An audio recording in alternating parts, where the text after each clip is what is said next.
Most people believe they scroll because they lack control. They tell themselves they are addicted, that their attention is broken, that technology has damaged something inside them. This explanation is easy to accept because it places the blame on devices, not on the life surrounding them. But the uncomfortable truth is quieter. You don't escape into your phone because it is powerful. You escape because your real life feels thin, not painful, not chaotic, just empty enough that silence feels awkward. Moments without stimulation stretch too long. Waiting becomes irritating. Stillness starts to feel like something is missing. So the phone appears, not as entertainment, not even as pleasure, but as relief. Scrolling is not joy. It is sedation. A way to stay occupied so you don't have to notice how flat the moment feels. And this didn't happen suddenly. It happened gradually. Life lost its texture. Meals became rushed, eaten while distracted. Music became background noise instead of an experience. Conversations became partial, eyes present, attention elsewhere. Even rest became something to fill. You still function. You still perform your responsibilities. You still move through your days. But nothing truly absorbs you anymore. You rarely lose track of time. Rarely feel pulled fully into a moment. Rarely feel grounded where you are. So your attention wanders, and wandering attention always searches for stimulation, not because it wants escape, but because it is starving for depth. Modern life gives you efficiency, speed, and convenience, but it quietly removes rhythm, beauty, and silence. And when beauty disappears from daily experience, the mind becomes restless. Scrolling fills the gap. Endless novelty, constant updates, movement without meaning, and still, the emptiness remains. This video is not about deleting apps. It is not about discipline or self-control. It is about something deeper. It is about rebuilding a life with enough richness, enough presence, enough texture that your attention naturally returns. Because when real life becomes interesting again, scrolling doesn't need to be fought. It simply fades. Scrolling feels inevitable because it answers a problem most people never name. It fills empty space, not empty schedules, empty experience. The human nervous system was never designed to exist in flat time. It evolved in rhythm, in variation, in environments that constantly asked something of the senses: sound, texture, movement, change. But modern life has been smooth. Days are predictable. Spaces are uniform. Tasks repeat. Even when life is busy, it rarely feels alive. So the brain looks elsewhere, not for pleasure, but for stimulation. Scrolling works because it offers constant novelty. Something always changes. Something always moves. The brain does not care that it is meaningless. It only cares that it is new. Each swipe is a small interruption of emptiness, a brief moment where attention feels occupied, but this relief never lasts. Because stimulation is not nourishment. It excites the nervous system, but it does not ground it. This is why you can scroll for an hour and feel more restless than before. Philosopher Byung-Chul Han describes modern life as a state of constant excitation without satisfaction. Everything flashes. Nothing settles. And when nothing settles, the mind becomes agitated. Scrolling becomes a reflex, waiting in line, sitting alone, ending a task. The phone appears automatically, not because you chose it, but because your nervous system learned that emptiness equals discomfort. So it reaches for noise. But the deeper truth is this: scrolling feels inevitable because modern life rarely offers moments that fully capture attention. Moments that pull you in. Moments that absorb you. Moments that make time disappear. Without those experiences, the mind floats. And floating minds crave anchors. The phone becomes that anchor, not because it gives meaning, but because it prevents silence.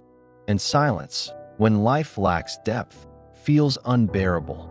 This is not a personal failure. It is a structural one. And the solution is not restraint. It is replacement. Asterisk, the brain does not crave stimulation. It craves beauty. This distinction matters more than most people realize. Stimulation excites the nervous system. It speeds it up. It fragments attention. Beauty does the opposite. Beauty gathers attention. It slows time.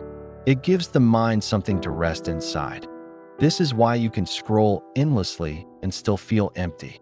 Scrolling offers stimulation, constant movement, endless novelty, rapid change, but it never asks you to stay.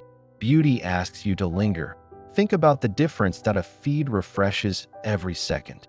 Nothing holds, nothing deepens, but a song heard fully, a landscape observed without urgency, a moment of silence that feels complete. These experiences do not multiply. They settle. Modern life is overflowing with stimulation, yet painfully short on beauty. Noise replaces silence. Speed replaces rhythm. Efficiency replaces presence. Even art is often consumed quickly as content instead of experience. When beauty disappears from daily life, the nervous system never lands. Attention keeps moving because it has nowhere safe to rest. Scrolling thrives in this state. It promises relief but delivers restlessness. Because stimulation can never replace beauty. Point one excites, the other nourishes. This is why discipline alone rarely works.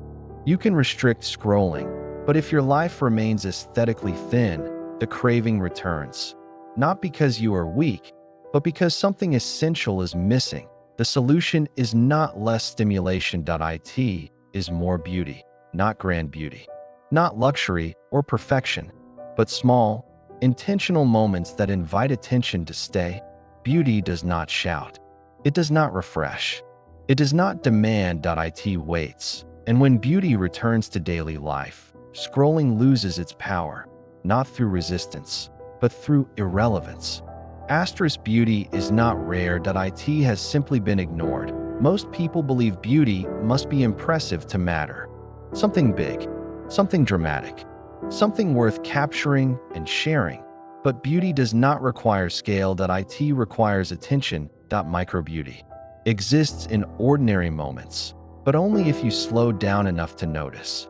The warmth of a cup in your hands, light shifting across a wall, the rhythm of breathing when nothing interrupts it, a sound heard without doing anything else. These moments are small, but they carry weight. They tell the nervous system that it is safe to rest.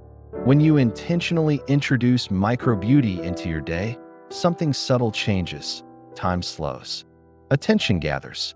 The body relaxes. You are no longer reaching outward for stimulation because the moment itself becomes enough. Scrolling depends on absence. Absence of sensation. Absence of texture. Absence of grounding. Micro beauty restores all three. This is why presence cannot be forced. It emerges naturally when the environment offers something worth inhabiting. And this does not require a lifestyle overhaul. It requires intention, choosing one moment per day to experience fully. No multitasking, no documenting, no optimizing, just staying. Over time, these moments accumulate. The nervous system learns that stillness does not equal emptiness, and once that association breaks, the urge to scroll weakens. Not because you resisted it, but because your attention found a better home. Presence returns when beauty is allowed to exist without interruption. Asterisk, one of the quiet reasons scrolling has taken over modern life is that our days no longer have edges. They begin without intention and end without closure. Morning arrives, and the phone is already there. Night comes, and the screen fills the space where reflection once lived. Without clear beginnings and endings, time loses shape. Days blur into one another. Moments feel interchangeable, and boredom grows, not because there is nothing to do, but because nothing feels distinct. In the past, life was structured by transitions. Waking had ritual. Work had boundaries. Even rest had ceremony. These edges gave the nervous system orientation. They signaled when to engage and when to release. Modern life removed these signals. The phone stepped in. Scrolling fills the gaps between moments that no longer know how to end or begin. This is why scrolling peaks first thing in the morning and last thing at night. These are the most unprotected moments of the day. Reintroducing edges does not require strict routines. It requires intentional transitions, a moment of stillness before the day begins, a pause before sleep, a breath before opening an app, a few minutes of silence after finishing a task. These edges act like punctuation. They give shape to time, and when time has shape, it becomes inhabitable. The nervous system relaxes because it knows where it is. Scrolling thrives in formlessness. Presence thrives in structure. Not rigid structure, but gentle containment. When your day has edges, attention no longer spills everywhere. It stays. And when attention stays, the need to escape dissolves. Scrolling dominates modern life because many people have forgotten how to be absorbed. Attention today rarely settles. It schemes. It samples. It moves on before anything can deepen. This is not a personal flaw. It is a trained behavior. When your attention is constantly interrupted, it forgets how to stay. Absorption is the opposite of stimulation. It is the state where effort fades and involvement takes over. Time softens.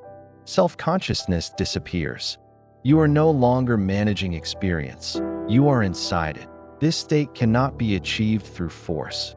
It emerges when you give one thing your full presence: reading without checking, cooking without rushing, walking without listening to anything, creating without documenting. These acts feel uncomfortable at first. The mind looks for exits. The urge to check arises. This is not addiction speaking. It is unfamiliarity. Absorption requires patience because depth always unfolds slowly. Scrolling offers instant engagement without commitment. Absorption offers meaning but demands time. This is why scrolling feels easier.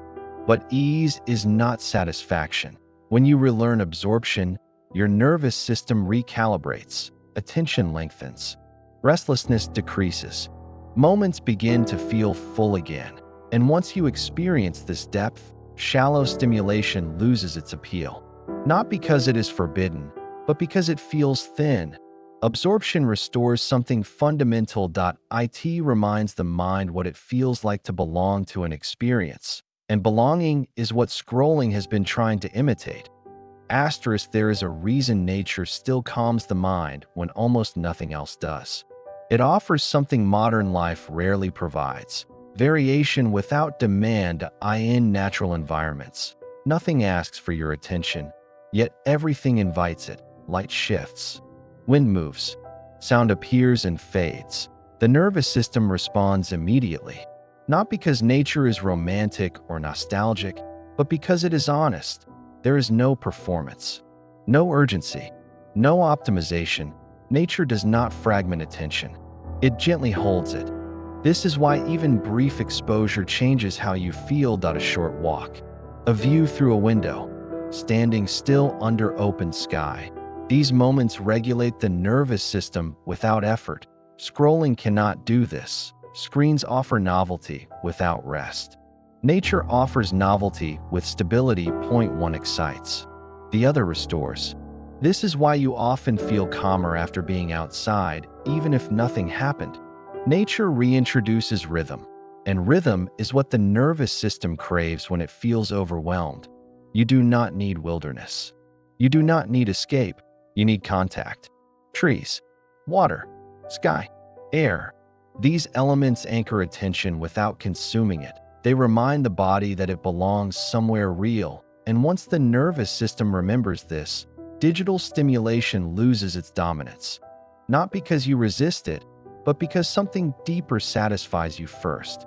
Nature works because it restores reality. And when reality feels sufficient, scrolling has nothing left to offer. Perhaps the hardest practice of all is learning to do nothing. No stimulation, no input, no escape, just being, sitting, breathing, existing. For most people, this feels unbearable. The mind panics. It searches for distractions. It reaches for the phone, the screen, the noise. This is because modern life has taught the nervous system that stillness equals emptiness. And emptiness feels threatening. But doing nothing is not emptiness. It is presence. In this state, you begin to notice subtle textures, the weight of your body, the rhythm of your breath, the temperature of the air on your skin, the faint sounds of the world you ignored. Doing nothing trains attention to belong to the moment rather than flee it. It teaches the brain that you can survive silence, that you can exist without constant input. And once you master this, the urge to scroll weakens, not because you resist it, but because you no longer need it. The nervous system settles. Restlessness fades. Moments expand. Doing nothing is the seed from which attention, presence, and satisfaction grow. It is a quiet rebellion against a life designed for distraction. And once you practice this, even for a few minutes a day, the world begins to feel richer. Time slows, depth returns, and scrolling loses its power not through force, but through irrelevance. You don't need to fight your phone. You don't need to resist it. You don't need willpower. You need to outgrow it. Build a life with texture, with rhythm, with moments that demand your attention. Not a perfect life, a felt one. Because when reality becomes rich again, scrolling doesn't disappear by force. It fades naturally, and that is how you know you've returned. You are no longer chasing input. You are living presence. You are inside life, and that is where attention belongs.